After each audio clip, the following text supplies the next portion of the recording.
Good evening. A couple traveling through South Dakota on Sunday are thankful to the people who stopped to help them following a crash on Interstate 29 near T. In our top story tonight, KELO's Carter Schmidt has an update on how they're doing. Tom, Jason Alexander and Chastity PFAFF were on their way to Devil's Lake, North Dakota for an ice fishing trip when their pickup and trailer hit a patch of ice, causing them to crash. While thankful to be alive, they are also thankful for the Good Samaritans who stopped to help them.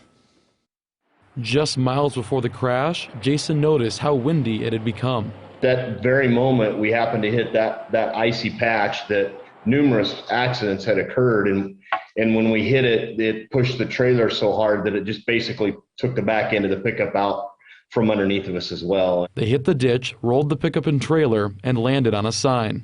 We were up in the air, and I looked over at Jason, and Jason looked at me, and it was kind of like, okay, here we go.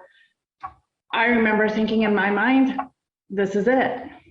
Here we go. This is the end. Thankfully, they both had their seatbelts on and walked away from the crash. However, they did lose their dog, Buddy. He went everywhere with us, and he was everything.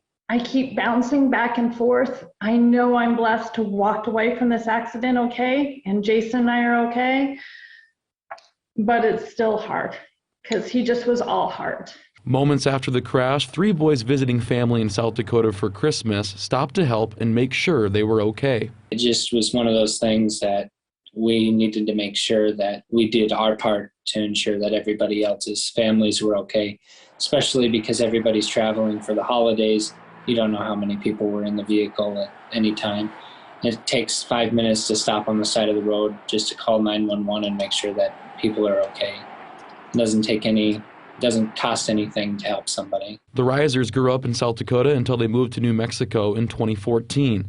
They lost their mother last year in a car crash. They were so selfless in their actions, and then when we started finding out more about their story, just truly good people and good young men.